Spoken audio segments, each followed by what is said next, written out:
Alhamdulillah,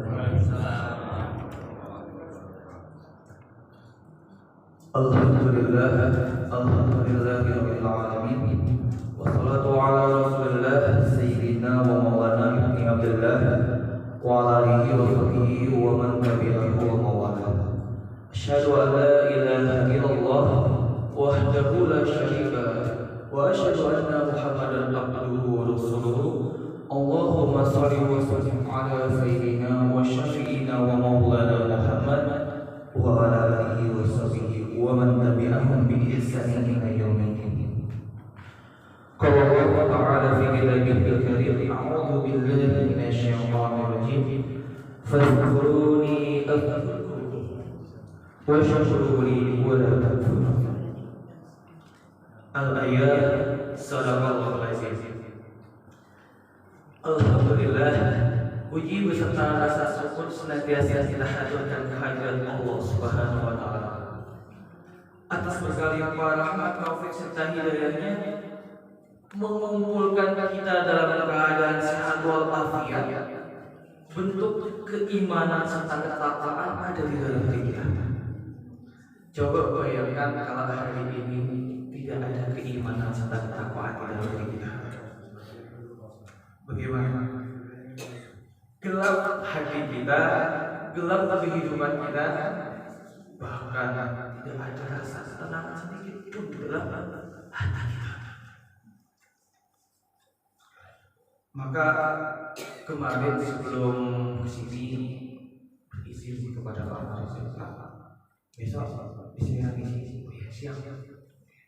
Nanti temanya saya diberikan Pak Presiden.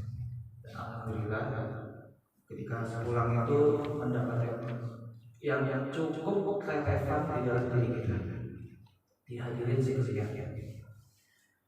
Temanya adalah sesuai dengan mukadimah yang saya bacakan tadi di Al-Baqarah ayat 152. Bahwasanya Allah berfirman, "Faskuruni azkurkum washkuruni wa la takfurun." Yang artinya, maka ingatlah kepadaku, niscaya apa yang ada. Lalu ditambahkan di situ, bersyukurlah kepadaku dan janganlah takut kepadaku. Maka tema yang saya bawakan pada pagi hari ini yaitu adalah zikir mempengaruhi amal saleh. Hadirin rahimakumullah, Allah menciptakan manusia itu bukan tanpa sebab. Sebab kita melihat urgensi kehidupan di dunia ini adalah senantiasa beribadah kepada Allah. Bahkan jin pun disuruh beribadah kepada Allah. Allah memberikan ingatan seperti itu menjadi model. Bahasanya dunia itu bukanlah tempatnya lama, tapi ada tempat yang lebih luas lagi, lebih lama lagi, dan lebih bahagia lagi. Maka Allah akan memenangkan manusia. Lewat apa? Lewat akalnya, lewat hartanya, keluarga yang sakinah mawaddah warahmah, serta yang paling penting tadi adalah dari keimanannya. Kok bisa seperti itu? Masya Allah. Iya, karena Allah sedang memberikan kebahagiaan kepada manusia berupa jasad yang kuat. Iya, jasad yang kuat itu adalah yang memberikan pengaruh kepada diri kita untuk mencapai proses ibadah. Coba kalau kita melihat sahabat ada yang sakit, ibadahnya terganggu. Karena kalau di dalam Islam itu adalah qayyimul jismi atau fisik yang sehat. Karena kita melihat, kita tahu di balik tubuh yang sehat terdapat jiwa yang akan mempengaruhi baik itu dari pola makan kita, pola tontonan kita, pola berpikir kita, pola bagaimana pikiran kita mempengaruhi jiwa dan ketenangan hati kita. Sebab ketika kita melihat manusia itu ada satu elemen di dalam dirinya. Diterangkan di dalam Al-Quran ada segumpal daging yang apabila daging itu baik, maka seluruh aspek kehidupannya ikut baik-baik. Gitu. Jadi apa namanya? Ialah hati, ibu-ibu, bapak-bapak. Hati itu adalah stabilisasi penyeimbangnya dalam kehidupan. Maka sebelum kita melanjutkan, saya selalu teringat ketika bapak saya kalau penceramah itu bilang gini, kalau memang misalkan kita mau menyebarkan kebaikan, maka selama waktu 1 menit aja untuk bersyukur, mengembalikan pusat hati kita, mengingat Allah. Allah ini diulang lagi. Karena apa? Dengan mengingat Allah, hati akan menjadi tenteram. Maka sebelum kita melanjutkan, barangkali yang bangun tidur tadi belum ada yang berdoa lupa atau ada yang luput gitu ya, kurang lebihnya 1 menit kita menyebut asma Allah di dalam hati kita.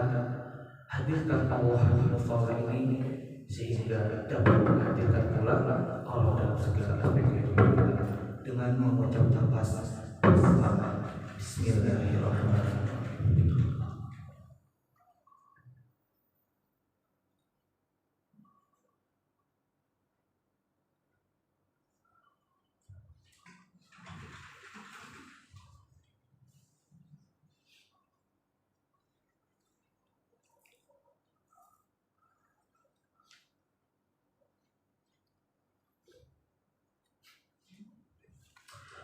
Alhamdulillahirabbil alamin. Zikirnya tetap dilanjutkan di dalam hati. Jadi kalau di desa itu Pak, ya, setiap ada pengajian kalau di desa saya itu meluangkan 1 menit taklim itu mengingat kebesaran Allah, mengembalikan esensi dari kehidupan itu. Maka hari ini coba saya terapkan barangkali kita ada yang lupa, kita ada yang belum bersyukur gitu. Karena kehidupan ini semata-mata adalah mengingat Allah Subhanahu wa Ta'ala. Mari kita lanjutkan. Bahasanya tadi Allah akan memenangkan seseorang dari hartanya, dari keluarganya, bahkan dari nikmat besar. Allah memerintahkan manusia untuk bersyukur. Wa in sakartum la azidannakum wa in kafartum inna azabi lasyadid. Maka barang siapa yang bersyukur, niscaya Allah akan tambahkan rezekinya, Allah akan tambahkan kebahagiaannya, bahkan Allah akan memberikan derajat tinggi di sisi Allah. Tapi barang siapa yang kufur, na'udzubillahi min dzalik, hadirin rahimakumullah, Allah akan menurunkan, Allah akan meletakkan kita di tempat yang sangat hina sekali. Apa itu? Neraka jahanam. Niscaya azabku teramat pedih. Maka hadirin rahimakumullah, ada satu ayat bagaimana penggambaran seorang manusia di Quran surat Al-Anfal yang saya baca. Di ayat yang kedua, Allah Subhanahu wa Ta'ala berfirman, innamal mu'minuna alladzina idza dzukirallahu wajilat qulubuhum wa idza tuliyat 'alaihim ayatuhu zadatuhum imanan wa 'ala rabbihim yatawakkalun. Yang artinya sesungguhnya orang-orang yang beriman, orang yang beriman itu orang-orang yang yakin. Orang-orang yang yakin akan hidupnya, orang-orang yang yakin kehadiran Allah, dan orang orang-orang yang yakin Allah itu mengawasi kita, maka di ayat ini dikatakan adalah mereka yang apabila disebut nama Allah gemetar hatinya. Maka tadi kita disebut gemetar apa? Maka kalau misalnya tidak ada hadirnya dalam hati, maka perlu kita introspeksi satu menit itu tadi. Apakah kita sudah menghadirkan Allah di dalam hidup kita? Sebab Al-Quran telah menggambarkan bahwasanya orang-orang yang beriman itu ibu-ibu bapak-bapak yang apabila diajak dan menyebut nama Allah maka gemetar hatinya. Bukan gemetar karena apa, tapi gemetar karena takut, gemetar dan menghadirkan Allah, dan gemetar adalah bentuk keimanannya. Maka di selanjutnya, maka apabila dibacakan ayat-ayatnya Allah, maka dia bertambah kuat keimanannya. Jadi sebelumnya bapak-bapak ibu-ibu di sini di rumah masang wifi ya, ada yang nggak masang wifi. Jadi coba kita mengambil sebuah analogi wifi. Kita lihat wifi kita di rumah. Bayangkan semakin dekat konektivitas kita dengan wifi tersebut, browsing cepat itu ya, Pak.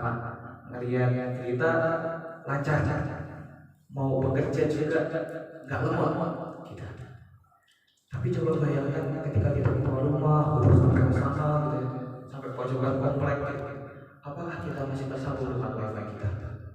Tidak, karena wifi kita punya jarak. Maka begitu juga Allah ingat Allah itu ibarat wifi. Semakin dekat kita kepada Allah, Allah akan mempermudah kita. Semakin kita dekat kepada Allah, Allah akan memberikan kelancaran. Baik itu rezeki, baik itu pikiran kita, bahkan ketenangan hati kita. Coba kalau wifi jauh, ketenangan hati kita udah ya Allah, ini wifi gimana nih? Wifi jauh, padahal saya sedang sibuk banget. Terkadang saja dengan hal yang seperti itu kita masih masih lupa, kita masih sering lupa. Sebenarnya ada analogi yang sangat dekat di dalam diri kita yang ini bisa menjadikan kita mengingat kepada Allah. Coba bayangkan kalau wifi itu jauh, maka kita tidak bisa mengakses apapun.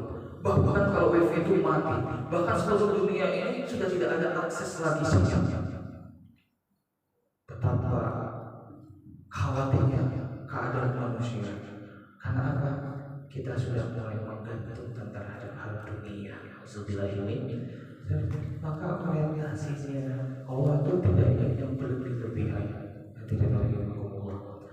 Allah hanya ingin menasihati kita, para jamaah kita khususnya saya sendiri, mengingat-ingat Allah, menyetarakannya. Maksudnya nggak berlebihan antara dunianya. Kita boleh mengejar akhirat, dan akhirat itu adalah hal yang utama. Maka kalau di ayat Al-Quran, kejarlah akhirat, namun jangan lupakan bagiannya di dunia.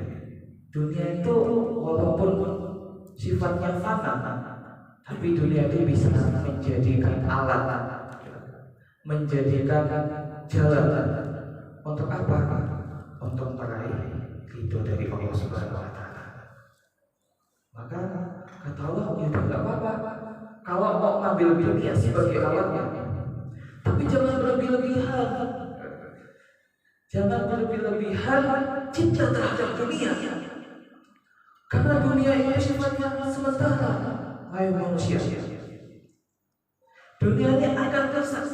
Bahkan ada hari di mana seluruh alam semesta dihancurkan. Karena kita tahu perjalanan kita ini belum ada setengahnya. Bumi ini masih setengah alam lahir. Ya, kita pertama itu ada alam roh, rahim dan dunia. Belum nanti ada alam barzah ya Pak. Ada alam barzah. Kita menanti dulu di dalam kuburan, menanti antrian untuk sampai kepada mahsyar. Di padang mahsyar ada pertimbangan amal, belum langsung masuk ke surga, masih lama sekali perjalanan kita menuju surga. Kita harus lewat sirat dulu, yang mana perumpamaannya sirat itu ya rambut yang dibelah menjadi 7 bagian. Kita punya rambut dibelah 7 itu gimana rasanya? Jangan kita mau lewat seutas tali aja. Kita mau membayangkan rambut kita dibelah menjadi 7 dan kita coba melewati sirat tersebut.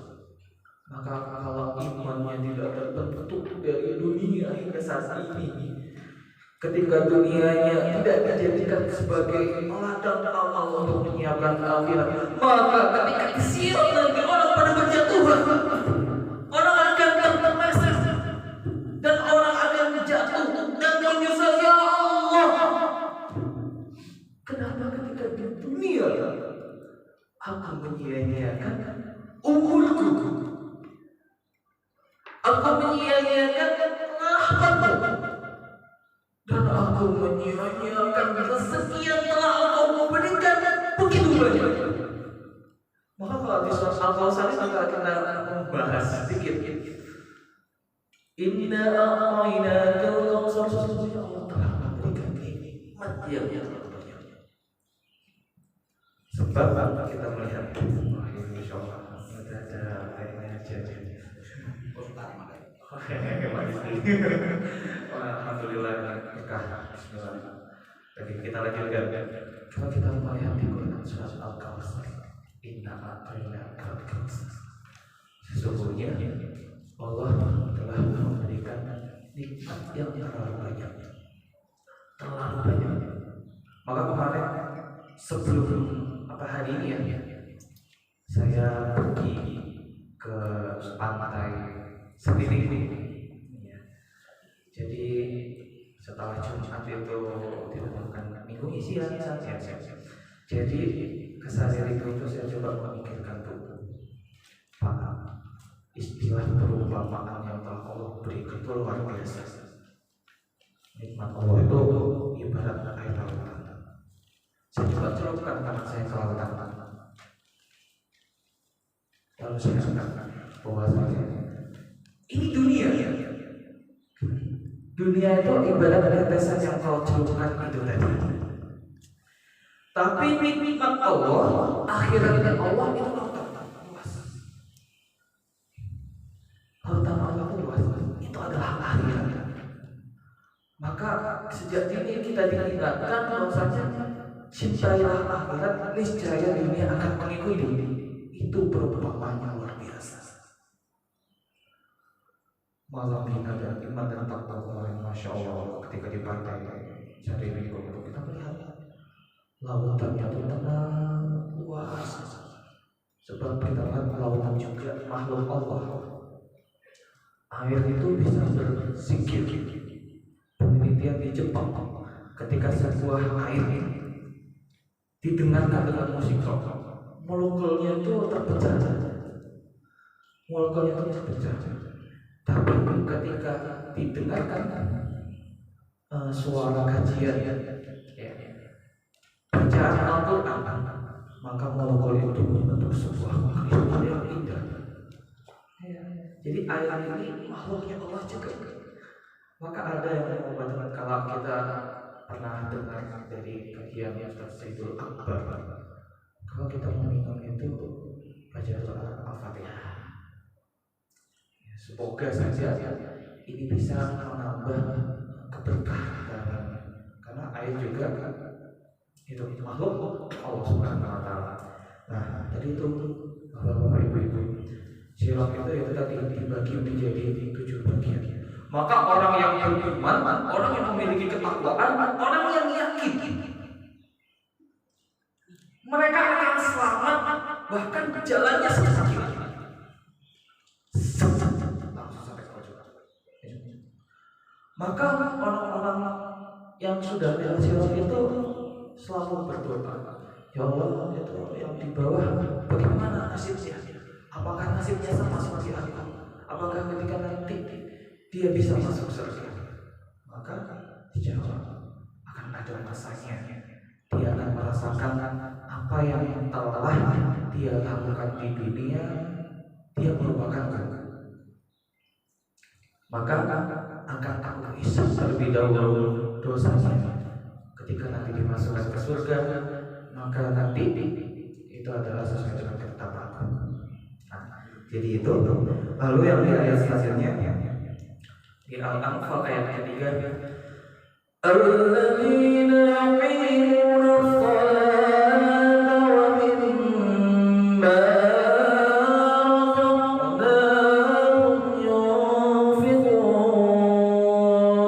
Jadi orang-orang yang beriman itu tadi yang pertama, apabila disebut nama Allah gemetar hatinya. Lalu yang kedua, apabila dibacakan ayat Allah maka bertambah kuat imannya. Lalu yang selanjutnya yaitu orang-orang yang melaksanakan salat dan yang menginfakkan sebagian dari rezeki yang diberikan kepada mereka. Jadi orang-orang yang beriman yang selanjutnya yang ketiga adalah mereka yang melaksanakan salat. Maka dulu awal saya masuk ke kampus dikenalkan dengan musola Qudul Makmur, luar biasa. Saya dulu hampir ini awal-awal dulu ya, itu kalau nggak salah ketemu Pak Marisal, pertama ketemu masuk sini, dikira saya paling di situ nungguin karena katanya Mas Basri itu ada kajian. Cuman saya telat datang saya keduluan datangnya. Jadi saya datangnya keduluan, ada CCTV masih nyala dulu.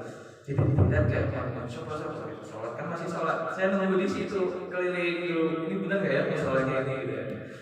Jadi pada masih sholat Pak Disri sama Pak Marizal yang dua itu. Apa? Ini Pak katanya Mas masih ada kajian ya. Jadi ikut ke sini kajian. Awal banget masuk ke sini itu nggak tahu apa-apa masalah sebelum gitu ya. Jadi lucu kereta dari kaca itu kan modal mandi di dalam lari sebelum ada kamar mandi itu. Awal masuk. Nah, di sini ada ibrah yang kita bisa ambil dari ayat ketiga, yaitu orang yang beriman itu orang yang sholat. Maka sebenarnya kalau di dalam rukun Islam itu bapak-bapak ibu-ibu, sholat itu ditempatkan nomor dua. Yaitu yang pertama adalah syahadat, sholat, puasa, zakat, dan haji bila mampu.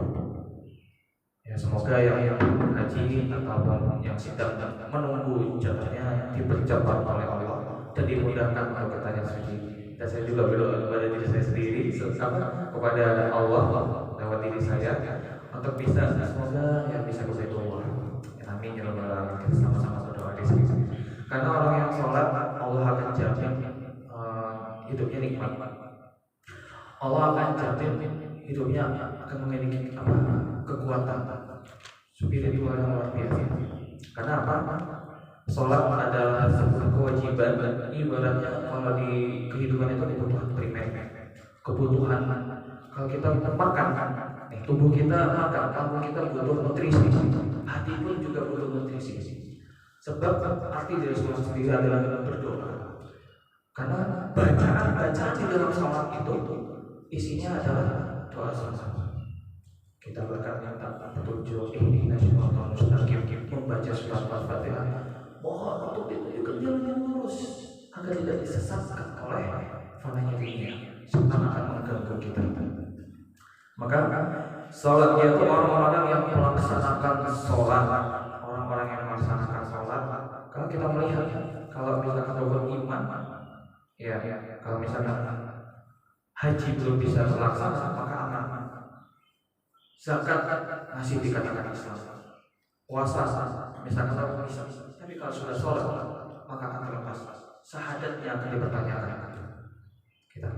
Maka 5 elemen tadi kita ada di dalam hati kita atau di dalam kehidupan kita, maka sesungguhnya Islam akan terlepas.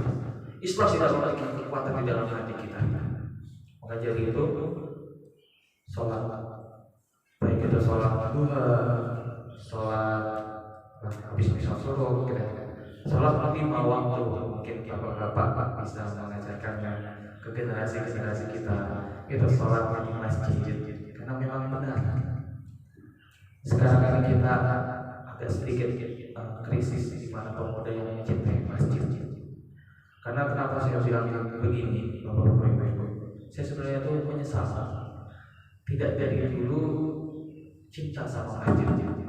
Bahkan dulu tuh kalau ibu bilang, "Saya azan sore, ibu pengen dengar suaramu," ibu aja yang azan, ibu sampai tak gitu, nangis ibu. Anak badul banget gitu, luar biasa gitu. Bahkan gak bisa baca Quran itu sampai SMA kelas 1. Ya alhamdulillah Allah menurunkan hidayah lewat suatu kejadian saat itu, di mana saya tuh pernah berpikir selama belajar motor kok saya nggak pernah jatuh ya. Akhirnya berpikir kayak gitu, besoknya tuh jatuh.